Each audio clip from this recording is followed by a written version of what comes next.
On vous souhaite la bienvenue à ericlatour.com. On parle beaucoup de ce coronavirus, le COVID-19. Elle l'a vécu de près, cette quarantaine sur le fameux bateau Diamond Princess au Japon et aussi en Ontario sur la base canadienne à Trenton. Elle est finalement revenue à Saint-Jean-sur-Richelieu. Elle est la compagne de l'ex-maire de Saint-Jean, Miroslav Smereka. Son nom, Monique Marson-Stever.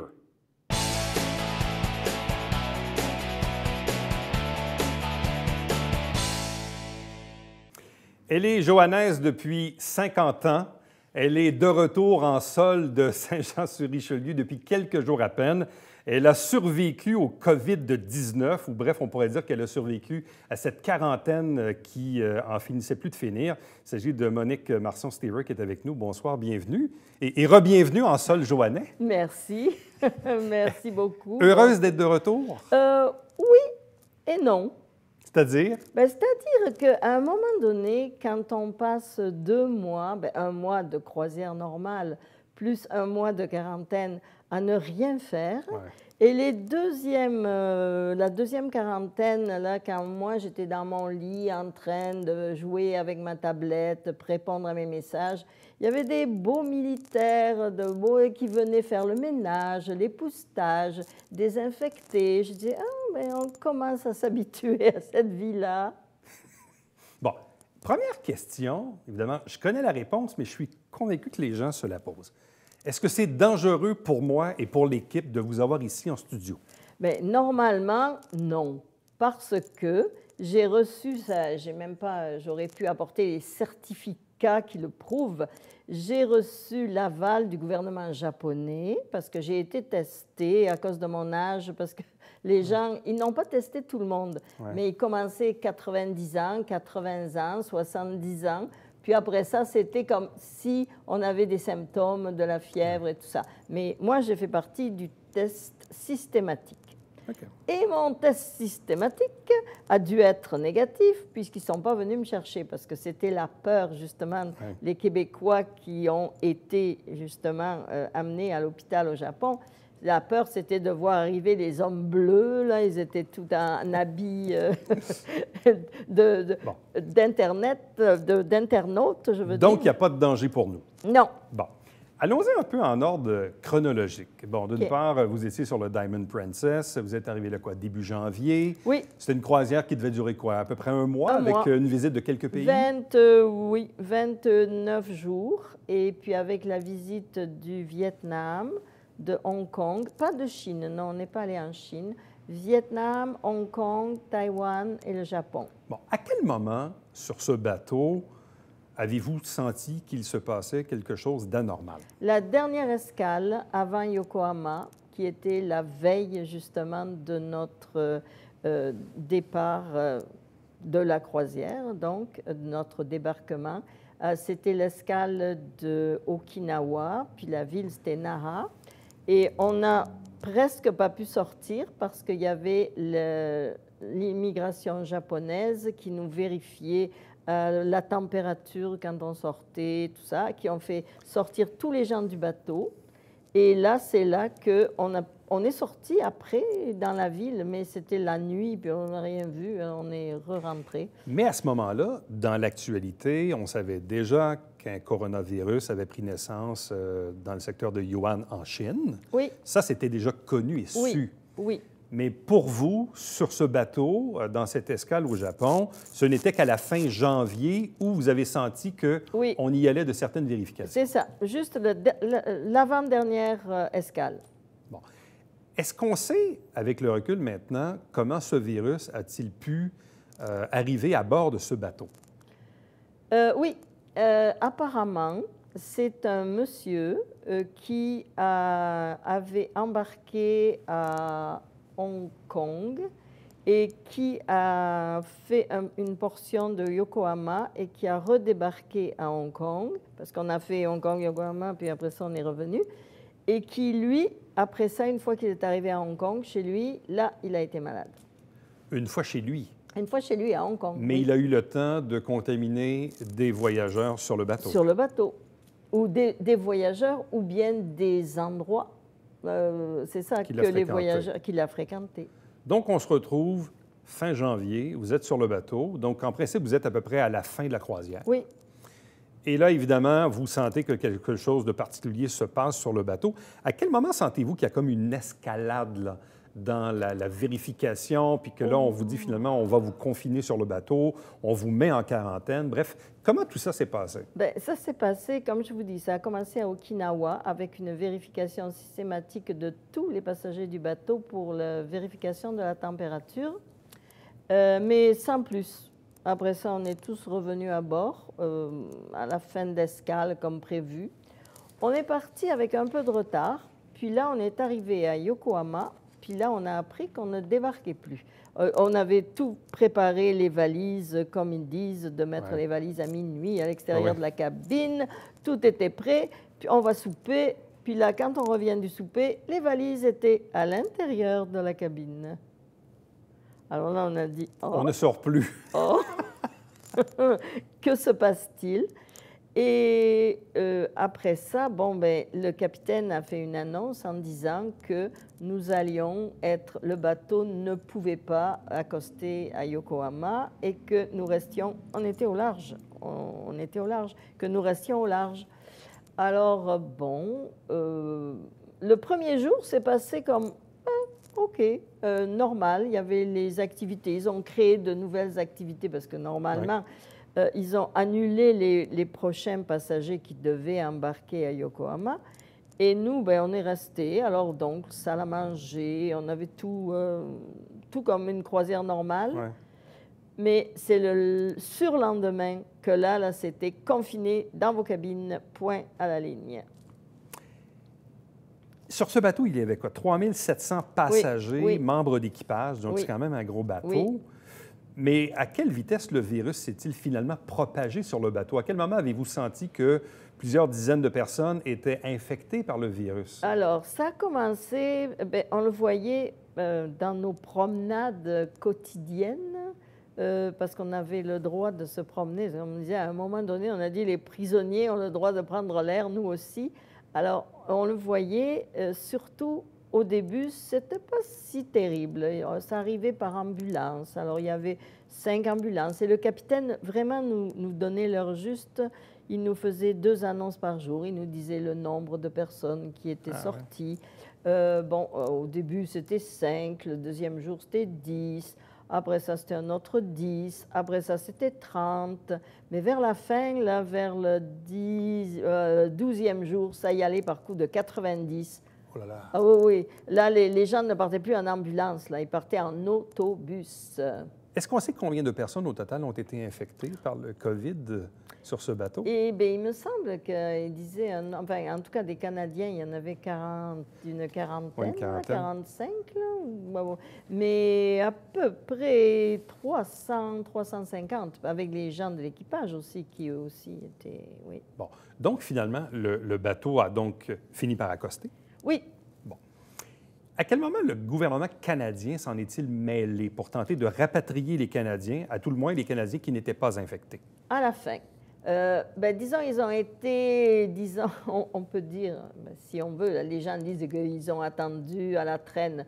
Mais à mon avis, ce n'était pas fou parce que, justement, les Américains qui ont devancé, qui sont venus chercher leurs citoyens 2 jours avant la fin de la quarantaine, se sont retrouvés avec des malades à bord.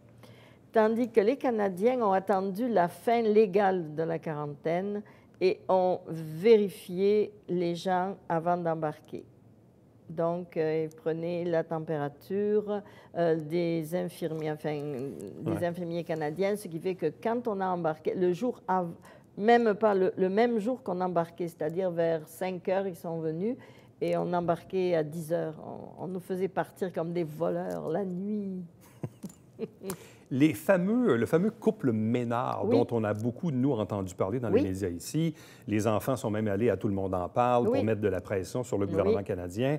On sait que le monsieur a été infecté durement. Madame aussi. Oui, Madame lui, aussi, durement, mais monsieur plus durement. Oui, c'est ça.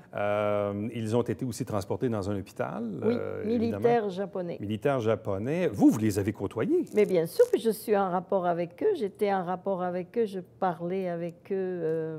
Oui, je les ai côtoyés, puis je me tenais avec eux. Oui. Et est-ce que vous saviez à ce moment-là qu'ils étaient infectés ou qu'ils avaient Non. des ennuis? Non, mais après, quand on était en quarantaine, comme on n'avait pas les mêmes ponts, parce qu'on sortait à des heures différentes, chaque pont sortait à une heure différente, alors je ne les rencontrais plus, mais on se parlait au téléphone. OK. Et là, vous avez su qu'eux Oui. ont commencé à avoir des ennuis. Exactement. Là. Et que là, le jour où ils sont partis à l'hôpital, ben là, j'aurais parlé, puis oui, j'étais au courant. Ainsi qu'il y avait un autre couple aussi qui était, à Tout le monde en parle, Julien Bergeron et puis sa conjointe Manon Trudel. Eux aussi, je les connaissais, donc, mais c'est je des ne gens les que vous avez côtoyais pas. côtoyés. Non, eux, je ne les côtoyais pas. Les Ménard, oui, je les connaissais, mais je ne les côtoyais pas. Mais après, on se téléphonait entre... Parce que ici, localement, à Saint-Jean-sur-Richelieu, on a vu quelques reportages sur vous dans le Canada français dans les dernières semaines, mais on ne vous a pas vu sur la scène nationale, et tout ça probablement parce que les messages sont tombés un peu comme dans vos spams sur Messenger. C'est ça, dans le fond? Exactement, c'est ça. Mais non, il faut dire que non, c'est moi qui, dans mon... Moi, je ne suis pas Miss Technologie, et mon fils va rire en entendant. Il va dire, oh mon Dieu, qu'elle a raison. Je ne savais pas qu'en haut, là, il y avait une petite pastille rouge qui disait qu'il y avait des gens qui voulaient me parler qui ne faisaient pas partie de mes amis. Puis quand je l'ai découvert, trop tard. Et là, vous avez vu finalement que tous les grands médias québécois, canadiens voulaient vous contacter, exactement. mais vous l'avez vu après. Mais j'ai vu trop tard. Ben, tant pis. Mais je vous laisse l'exclusivité. On a l'exclusivité ici à la télévision du Richelieu pour le média électronique. Dites-moi, à quel moment êtes-vous sorti du bateau? Je suis sortie du bateau le 21 février, la nuit. On est parti on est sorti vers minuit et puis on a attendu sur le quai que les autobus partent et après ça, on a embarqué à 3 heures du matin à l'aéroport Haneda. Bon. Et c'est un avion qui avait été affrété par le gouvernement canadien? Oui, et puis c'était Nolizé du Portugal, avec un équipage portugais qui a partagé notre quarantaine à Cornwall, mais ils le savaient, ils étaient au courant. De toute façon, ça faisait partie du marché. Puis ils nous servaient tout aseptisé avec des habits complètement. Et puis, oui, du Portugal, un avion, un Boeing 747, puis on était séparés. Ils avaient pris 333, puis on était un siège libre, un siège libre, un. Oui, c'était... Et là, finalement, vous êtes arrivé en sol canadien à quel moment? À Trenton, dans le bout de... Ben là, avec le décalage horaire, comment on regagnait du temps, on est arrivé l'équivalent de 2 heures du matin à Trenton, où la Croix-Rouge nous attendait, un accueil merveilleux. Je dis la Croix-Rouge, là, chapeau, parce qu'on entend parler de la Croix-Rouge, mais là, je l'ai vue à l'œuvre. Mais c'était des bénévoles. Puis c'est ça, on est arrivé à 2 heures du matin, ils nous ont donné à manger, des couvertures, enfin tout ça, là, puis ils nous ont assigné des chambres à Cornwall. Tout était bien organisé. Et là, donc, le périple s'est poursuivi pour un autre 2 semaines, mais cette fois sur cette base militaire en Ontario. Sur le NAFCAN, oui. Le NAFCAN à Cornwall, oui. Bon. Là, est-ce qu'on commence à trouver le temps long un peu? Oui, mais maintenant, avec les médias et le fait qu'on ait Internet, on est capable de télécharger des livres. Là, justement, Miroslav m'a envoyé Stendhal, Le Rouge et le Noir. Alors, je me suis remise à lire. Puis, j'ai un ami aussi, Denis Boudria, qui m'a envoyé ses poèmes, puis un livre qu'il avait écrit. Alors, donc, ça passe le temps. Bon, mais d'ailleurs, vous faites bien de le mentionner parce que pour les gens qui se disent, bon, il me semble que cette dame-là, son visage nous dit quelque chose. Bon, évidemment, votre compagnon de longue date, Miroslav Smereka, Miroslav qui a été maire de Saint-Jean pendant plusieurs années. Donc, lui aussi, vous gardez en lien. Je pense qu'il vous parlait tous les jours, hein, c'est ça? Oui, bien sûr, oui. Je parlais aussi à mes enfants avec FaceTime, mais le fait, c'est justement ça. Le miracle, c'était qu'on ait pu avoir Facebook et FaceTime, et puis qu'on pouvait parler, qu'on pouvait communiquer avec le monde. Même si on est confiné à notre chambre ou on est confiné à la quarantaine. Mais même, j'ai pu avoir Marie-Pierre Gagnon du Canada français dans ma cabine. Et elle a même entendu l'annonce du capitaine. Pendant qu'elle me parlait, j'ai dit, tiens, là, le capitaine parle, vous allez l'entendre, comme moi. Et là, comment ça s'est passé, le 2 semaines en Ontario? Très bien, dans le sens que la seule chose, on était dans nos chambres, mais on pouvait sortir quand on voulait. On avait quand même un périmètre délimité pour marcher. On n'avait pas le droit d'aller n'importe où. On nous apportait nos repas, 3 repas par jour. On nous a permis de faire notre lavage, donc on a été capable de nettoyer les miasmes qu'on transportait. Puis c'est ça, c'était... Puis on pouvait se communiquer, on pouvait parler avec nos... Et le groupe de Canadiens qui étaient sur cette base ontarienne n'ont jamais contracté le virus? Non, jamais. On était ceux qui étaient sains. On n'a eu aucun symptôme, on n'a eu aucune fièvre. 2 fois par jour, des infirmières venaient nous vérifier, prendre la température. Et puis, si on avait eu quelque chose d'inquiétant, bien là, ils nous auraient tout de suite retirés de la circulation. Et là, vous êtes revenu à Saint-Jean-sur-Richelieu vendredi dernier, donc il y a quelques jours à peine. Oui. Là, quand vous êtes débarqué chez vous, c'était quoi le premier sentiment qui vous a traversé l'esprit? Quand on rentre à la maison, c'était « Oh, c'est plein de poussière! » Et je n'aurai pas mes petits militaires qui vont venir me passer à balayer. Vous allez vous ennuyer. Bon. Oui. Avez-vous eu peur à un certain moment? Ou est-ce qu'avec le recul, vous constatez finalement que la situation aurait pu être dangereuse, mais finalement, vous êtes chanceuse, vous ne l'avez pas eu? Comment avez-vous vécu ça pendant ou avec le recul maintenant qu'on sait l'ampleur que le COVID a pris à travers le monde?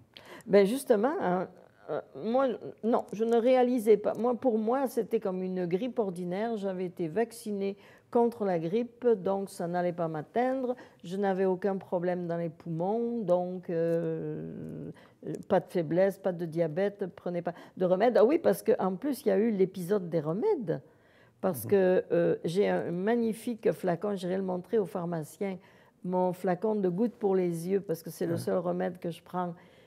On n'en avait plus, parce que... Alors donc, le gouvernement japonais nous a donné tous nos remèdes d'ordonnance, et puis c'est ça, il nous faisait parvenir nos remèdes. Alors donc, j'ai des belles gouttes dans les yeux, toutes japonaises. Toutes japonaises. Mais c'est les mêmes, exactement le même flacon. Donc, durant le séjour sur le bateau, durant cette quarantaine, ou même durant la quarantaine en Ontario, jamais vous n'avez eu vraiment peur d'attraper le virus ou d'en subir des conséquences graves? Là. Non. Aujourd'hui, maintenant qu'on sait l'ampleur que le COVID a pris mondialement, quand on regarde notamment un pays comme l'Italie, où le pays au grand complet est en quarantaine, avec parfois des centaines de morts par jour, ou même la France qui a commencé à être impactée là, ces dernières heures, est-ce que vous voyez ça maintenant d'un autre œil? Oui, oui. Je me dis, je l'ai échappé belle. Et je félicite la merveilleuse machine qu'est mon corps d'avoir été capable de rejeter le virus. Si jamais il m'a touché, je ne sais pas. Que pensez-vous de la directive du gouvernement canadien qui nous recommande de ne plus prendre de croisière, à tout le moins jusqu'à nouvel ordre? Est-ce que vous pensez que c'est sage ou que c'est alarmiste? Moi, je dirais que c'est alarmiste. Mais la preuve, j'ai déjà une croisière, mais elle était réservée avant et je ne vais pas changer. Je pars en croisière fin juin jusqu'au mois de juillet pour 2 semaines en Islande, puis en Norvège. Je pense qu'il n'y a pas eu tellement de cas là. Mais non, ça ne m'empêche pas. Bon, parce qu'en même temps, ce n'était pas votre première croisière. Non. Puis, on sait parfois que sur les bateaux, évidemment, l'hygiène est un facteur important. Il y a souvent des épidémies de gastro. C'est connu connu, il y en a toujours. Que les croisières sont des milieux plus propices, disons, à la contamination. Bon, là, dans le cas du COVID-19, évidemment, c'est une autre paire de manches, mais il en reste qu'une croisière, c'est une croisière. Il y a toujours ce risque-là. Mais visiblement, votre expérience de quarantaine et de COVID-19 ne vous empêchera pas d'aller en croisière cet été, là. Non, non. Puis de profiter de la croisière que Princesse m'offre. Oui, parce que ça, c'est l'autre chose aussi, c'est que la compagnie, dans le fond, vous offre votre prochain voyage. Oui. Alors non. Donc, pour vous, vous n'êtes pas pour dire non à ça? Non. Bon. Là, quelles ont été les réactions de vos proches dans tout ça? Est-ce que vos proches étaient plus inquiets, finalement, que vous? Oui. Ah oui, Miroslav était très inquiet, mes enfants étaient très inquiets, mon fils, ma fille. Ma fille disait « Prends donc des bains au Purel ». Donc, vos proches, finalement, étaient plus énervés que vous. Oui. Est-ce que ça, c'est le phénomène médiatique? Parce que d'une part, on rapporte l'information, comme là, on a vu ces dernières heures un premier décès en sol canadien, en Colombie-Britannique. Mais c'est vrai que quand on regarde les statistiques de la grippe normale, il y a quand même plus de morts de la grippe normale que le COVID. Oui, oui. Mais on sent quand même, moi je dirais, une certaine effervescence à l'égard de ce qui s'en vient. Oui, et c'est ça. Je pense que c'est la peur. C'est surtout parce que la grippe normale, on est habitué ou on est vacciné, puis ça arrive. Mais le COVID, je pense que le problème qui a affolé tout le monde, c'est la rapidité avec laquelle il s'est répandu. Parce que vraiment, là, c'est ça, c'est comme en Italie ou comme en France. Parce qu'au début, c'était juste la Chine. Puis après ça, les pays limitrophes. Bon, le Japon, parce que, bon, c'était nous, finalement. C'était nous qui faisions les statistiques du Japon. Mais après, quand ça a commencé en Italie, puis maintenant en France, c'est la rapidité avec laquelle ça augmente, je pense, qui fait peur. Ouais. Qu'est-ce que vous retenez de cette expérience de vie? C'est quand même pas banal comme expérience, mais qu'est-ce que vous en retenez? Bon, bien, j'ai retenu une maxime que j'ai fait mienne. Celui qui se plaint de ses malheurs doit les vivre 2 fois. C'est-à-dire? C'est-à-dire, quand tu commences à te plaindre de tes malheurs, bien là, en t'en plaignant, tu les revis. Oui. Alors, c'est ça. Oui. Mais je pense qu'à la base, vous avez, disons, une bonne tête. Là. Vous n'êtes pas quelqu'un qui, non, visiblement, s'en fait beaucoup avec la vie. Là. Voilà, exactement. Je suis très zen. D'ailleurs, je faisais de la méditation sur le bateau, puis là, ils nous mettaient du tai chi, justement pour meubler nos journées dans la cabine. Ils nous faisaient ça. Puis vers la fin, là ça s'en venait heavy, parce que là, ils nous avaient mis les prières de toutes les religions du monde. Mais c'était très beau parce que tu mettais le son bas, mais il y avait des magnifiques paysages apaisants. Mais avez-vous côtoyé des gens qui, psychologiquement, étaient plus affectés? Oui. Bon, vous, visiblement, vous êtes zen. Oui. Mais avez-vous croisé des gens qui ne l'étaient visiblement pas? Oui. Ah oui, justement, des gens qui étaient claustrophobes. Ouais. Puis là, le fait de se sentir enfermé, alors donc obligé de recourir aux somnifères pour dormir. Alors donc, oui, affecté. Et puis la peur de dire, ah, ben, est-ce que ça va m'arriver? La moindre petite toux, le moindre petit reniflement, c'était comme, aïe, est-ce que je vais l'avoir? Mais au final, c'est la peur de mourir. Oui. C'est ça, au final. On ne vit pas avec ça de la même façon d'un humain à l'autre. Bon. Là, qu'est-ce que vous allez faire dans les prochaines semaines? Eh bien, savez-vous, incroyable mais vrai, j'ai refusé du travail pour aujourd'hui. On me demandait d'aller enseigner. Alors, j'ai dit, ben non, parce que je suis occupée. Mais je reprends ma vie. Oh, hier, j'ai fait mon aquaforme au cégep en disant, en me plongeant dans le chlore, je risquerais de me désinfecter, pas de problème. Alors, donc, j'ai commencé mes cours d'aquaforme lundi. Et puis là, bon, ben aujourd'hui, je suis ici. Après ça, je reprends. Donc, vous reprenez vos activités. Je reprends mes activités. À ma chorale ce soir. D'accord. Avez-vous d'autres contrôles de santé à subir ou pas du tout? C'est terminé? Non, j'ai rendez-vous avec mon médecin parce qu'il voulait me voir pour ça. Mais non, mais pas pour... non. Donc, tout est terminé? Tout est terminé, mais je n'ai jamais été malade. C'est ça, la merveille. C'est pour ça que vous dites merci à mon corps, c'est ça? Oui. Merci Marson, Dieu et merci mon corps, oui. Monique Marson-Stever, merci beaucoup pour ce partage d'une expérience que nous, on a vécue à travers les médias ces dernières semaines. Vous étiez aux premières loges de cette quarantaine sur le Diamond Princess puis en Ontario. Mais bref, tant mieux que le tout, finalement, s'est bien joué pour vous. Oui, pour moi, ça s'est bien joué. Mais quand même, pour mes amis, les Ménards, ça s'est aussi très bien joué. Oui, c'était plus difficile, mais ça s'est terminé. Ils ont été plus difficiles. La première semaine à l'hôpital japonais, c'est ce que je ne voulais pas trop vivre, là. C'est surtout ça qui me faisait peur. Mais ils ont été guéris parce que le Japon est quand même un pays avancé. Mais eux, ils sont revenus 2 jours avant moi chez eux. Ouais. Mais par un vol première classe. Alors, longue vie, bonne santé à vous. Ben, merci. Merci. Pourvu que ça dure. Oui. Restez avec nous. Au retour, le Babillard quotidien.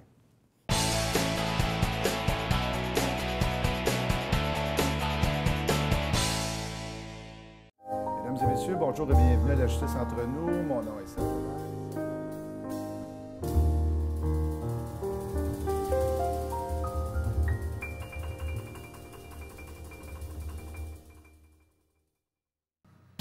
Salut, ici Alexandre Baudouin. Et François Trépanier. François, cette semaine à Sport Express, 100% football. Coach Soup, Alex Surprenant des Stingers de Concordia et Alexandre Gouin de Football Québec en deuxième partie. Manquez pas ça.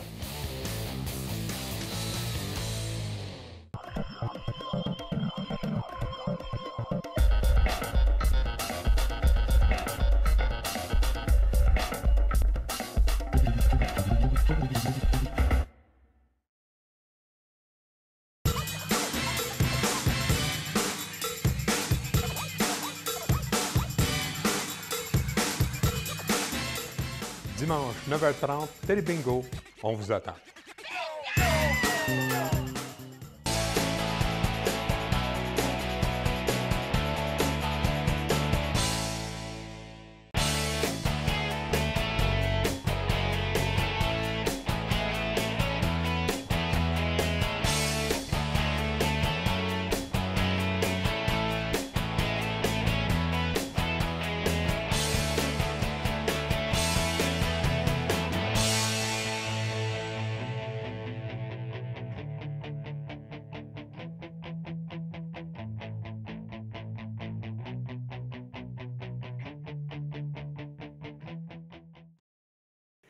À compter du 6 avril à Saint-Jean-sur-Richelieu, la collecte du recyclage va maintenant se faire aux 2 semaines. Pour rester informé, allez sur www.compo.qc.ca.